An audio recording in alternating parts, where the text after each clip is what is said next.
Good damn afternoon, Americans.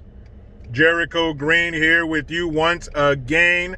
Make sure you get your green gear 25% off. Promo code Jericho1, all caps and the number 1, Jericho, and the number 1.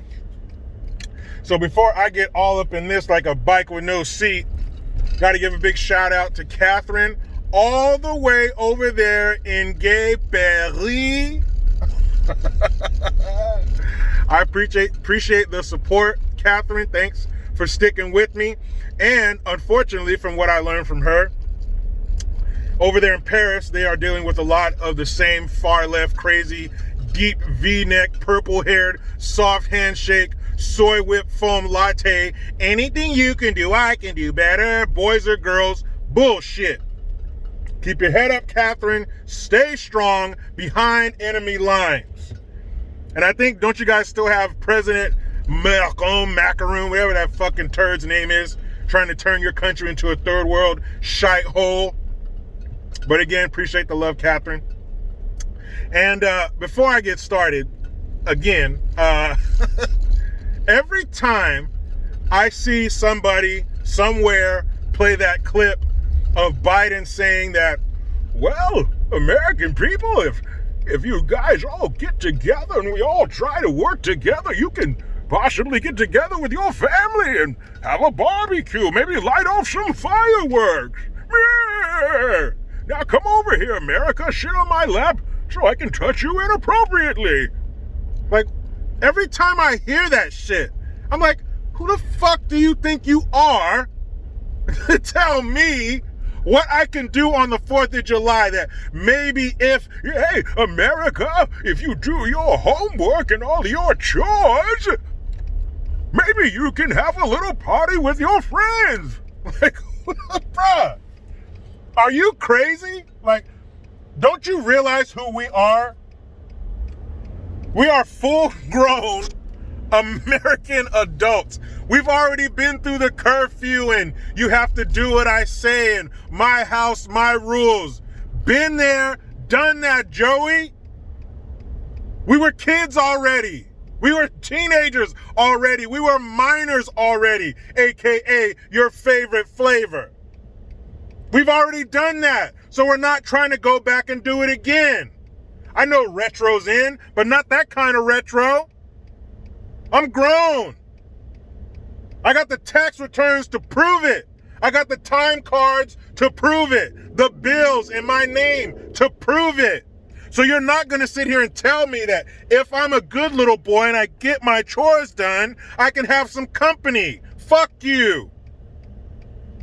That's where you're wrong. You're forgetting who we are. You're forgetting who you're dealing with. If we band together, maybe you can, man. You better shut your ass up. I do in my house, I do what I want. And just like last year, who canceled their 4th of July plans because they told us to? They forget their job. You go out like the good worker bee you are, you gather information, tell me what's going on, and then I will take that under consideration and do what I feel. You don't tell me, I tell you. Maybe that's the problem. Maybe nobody has said that to them. I'm sorry. I'll say it right now. You don't tell me, I tell you. Got it? Great. Now, Army, you ready? Well, maybe you're not going to be ready. I'll tell you one thing's funny. When I talk shit to my brother, because he was in the Army, I always tell him, you know what Army stands for? Aren't really men yet. We all know the Navy's the best. Anyway, so the Army is changing up their physical readiness test. Right now, they're trying something new to where they have one physical standard for everybody. And I don't see a problem with that. I don't. For years and years, it's been that men have a certain standard of physical readiness and women have one. Like, guys are supposed to do pull-ups, but women can do hang time instead of pull-ups. Or men can do regular push-ups, but women do the girl push-ups, where their knees are on the ground. So that's been around. And at the time when I went through the service, I thought that was bullshit. I'm sure there were some women who thought that was bullshit. But that's what it was. Now, the Army is having one set standard for everybody. And I can't remember the guy's name, but some major general was saying that combat knows no gender, it knows no age. It doesn't care who you are, what you can do. Combat is combat, and everybody needs to be ready for it. Paraphrasing. That's basically what he said. I agree. And it also said that 54% of women failed these physical readiness standards versus only 7% of men. Now, we all know men... Oh, shoot. Hold on. I hope I don't forget to make this point, but let me finish this. We all know men are physically stronger than women. It's not saying we're smarter. It's not saying that women can do things men can, or they can't do things men can. It's not what I'm saying. But if you saw a 6-foot woman, you'd be like, man, that lady's tall. If you saw a 6-foot man, you wouldn't think shit. All right? So men are usually physically stronger than women. No shit. But now you have a lot more women failing these tests when the standard is upped, if you will. But I don't have a problem with it. I mean, if you can't cut it, you can't fucking cut it. That's how the world is. This is the military. Their job is to kill people and keep us safe. And if you can't cut it, you can't cut it. And they're thinking about changing the requirements back, or maybe not back to where they were, but definitely changing the standards because they think that this can negatively affect a female's ability to have future jobs in the military. Like if you're going for a certain position or a certain rank, they might look at your physical readiness and not think you're good enough. That's understandable, but like I said when I did the first video about them having maternity flight suits and adjusting the women's hair regulations and, more form-fitting uniforms, like I said then, I'll say it again now. People mold themselves to the military. The military does not mold itself to people. The military is what it is. You shape your body to join the military. When I joined, it's based on your height and your age. You had to be a certain weight. Your neck had to be a certain circumference. So if, like, when I got to boot camp, according to my recruiter, I had to be 192 pounds. So when I weighed in, the last time I saw my recruiter, I think it was probably the night before we left at MIPS. I weighed in at 192 pounds. So I was like, hey, we good to go. I get to boot camp and they were like, no, you need to be 186 pounds. So that put me 6 pounds over. That put me in the Chub Club. Yes. At the front of the barracks, they had a huge whiteboard and they wrote in big old block letters, Chub Club. And if your name was underneath the title Chub Club, you had to go down in the courtyard and there was a Navy SEAL team that was training nearby. And they would come on their spare time and cycle you, bend you, whatever your branch of the service calls it. We call it being cycled, thrashed. There's all kinds of names for it. Basically, you had to go down there and do what they did. And since they were SEALs, they're in great physical shape, so they're laughing and talking shit to you while they're doing the same exercises you are. Did I cry because I was in the Chub Club? And because people would snicker? You're in the Chub Club. While they got to shine shoes and write letters, we're down there doing 3-count whatevers. 1, 2, 3, 1. That's what they heard down from the courtyard while they're writing letters to their family and their girls. Did I go cry to somebody that why are you making me stand out? Why are you putting the spotlight on me because I got to lose a few pounds? They're making fun of me. No, I didn't do that.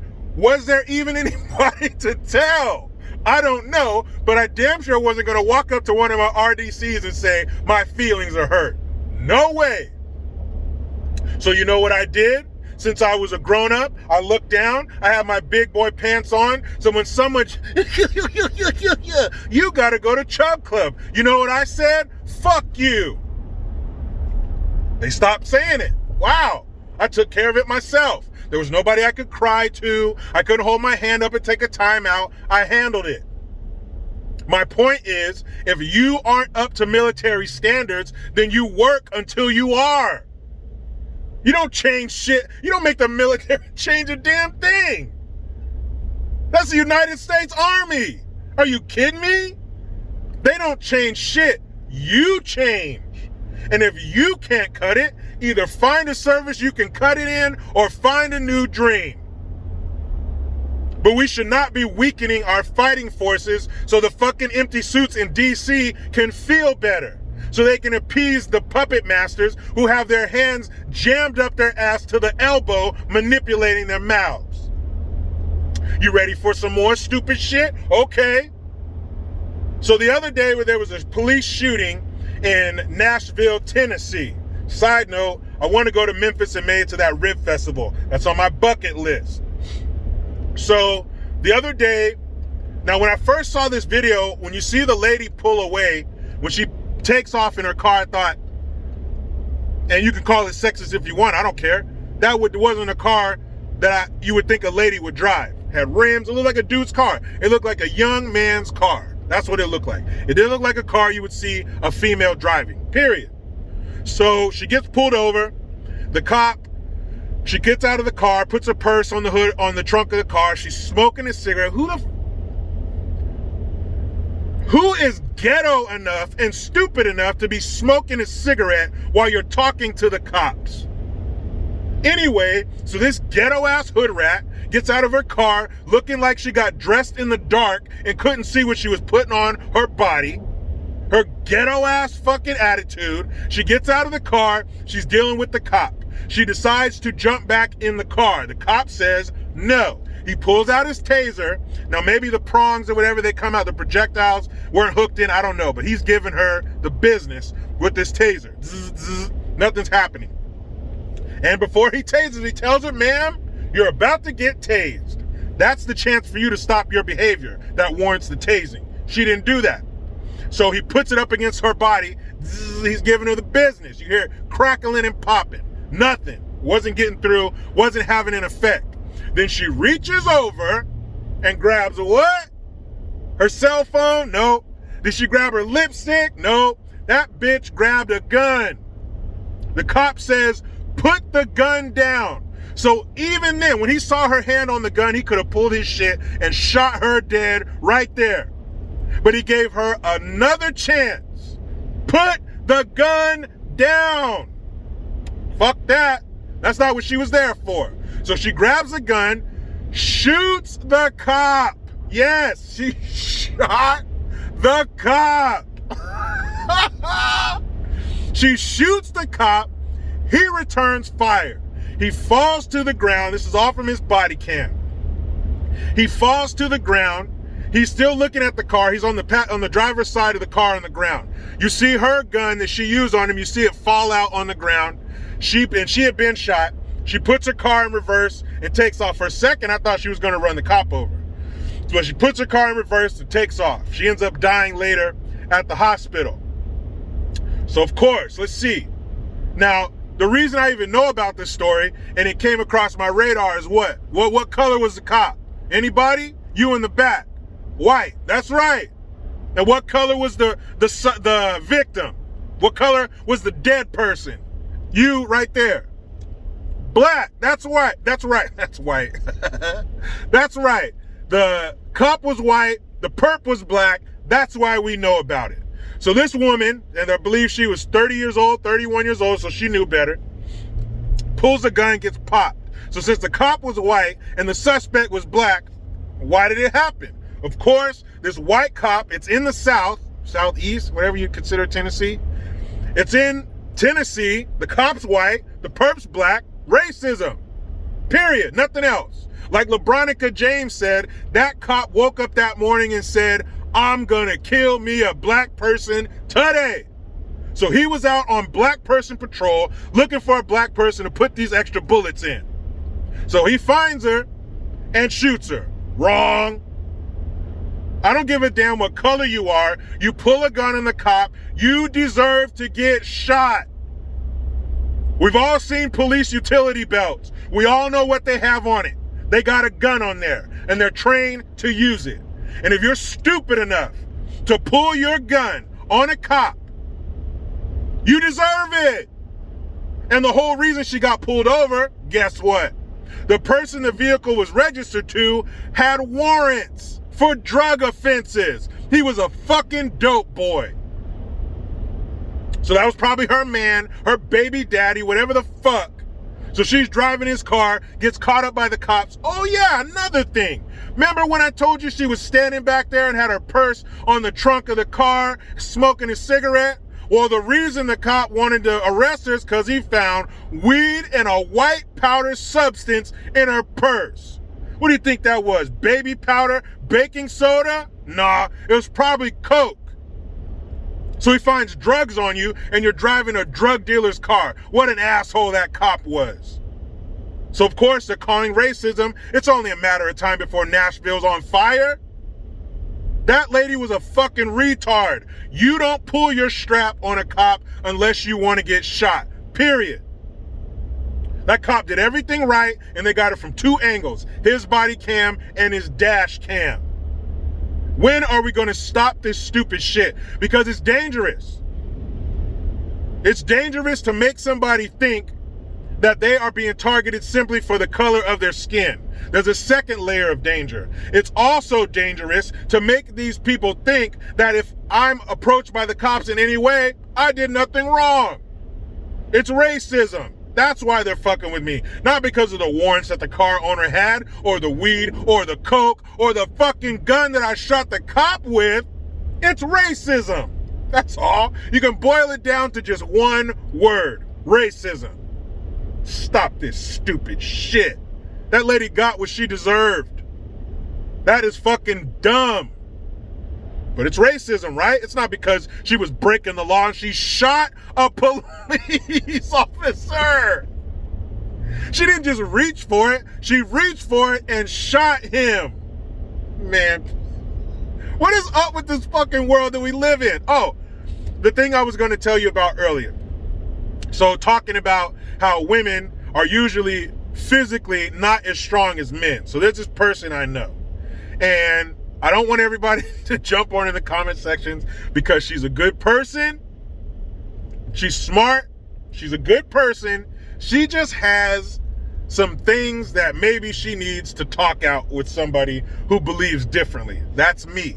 So she's telling me, when I told her that men are physically stronger than women, she's like, no, men, when you get sick, you guys are just a bunch of babies and you curl up in bed, need your mommy and all that. I said, that's not the physical strength I'm talking about. I mean straight muscle. And I told her, I said, one of the recent strong men was this dude they call the Mountain. And I believe he played on, he was a character on Game of Thrones. This dude, his name's like Buchterfergen Gerkenbugen with the U with the two eyes over the top. This dude is 6'10", 425 pounds. Shit. That is a big man.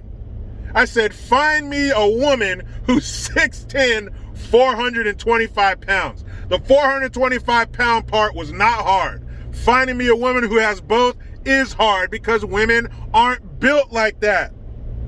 So we're going to pray for her. We're not going to give up on her. We're not going to put her down. There's hope for her. But she told me she read this thing where the author, whoever wrote it, believes that men and women are the same. It's just that, or basically men and women both have penises. It's just that men's are external and women's are internal. So we have the same strength, physical strength. It's just that our plumbing's a little different. That's what she told me. Again, we are not going to admonish this woman. We are not going to bash her. Let's not give up. I'm going to keep talking to her. I'm going to keep giving her facts, not my opinion, just facts. I'll keep you posted, and maybe we can save one. Together, you, me, we can save one leftist from that fucking garbage. What? Did you know that the men's deadlift record is like 1,200 pounds and the women's is like 600? It's like half. Come on. That's probably one of the biggest, strongest women in the world. She couldn't get half of what a man can. Come on. But again, let's not give up. Let's keep working on it. We can maybe save one. But tomorrow, St. Patty's Day, where am I headed? I'm going to the bank to get those little Susan B. Anthony coins because my kids build leprechaun traps. Of course, they never catch him, but he does usually leave them something. So this year, instead of the milk chocolate gold coins, I'm gonna leave them some actual real coins. We'll see how they feel about that. But you know how it goes. I try to be done with the left, but they just won't let me. Please subscribe. Hit that notification bell because every time it rings, a piece of shit lefty cries. Get your Jericho Green notification tone, link in the description box. Utilize the PayPal link and the Teespring link to get your green gear. I am Jericho Green. Man up.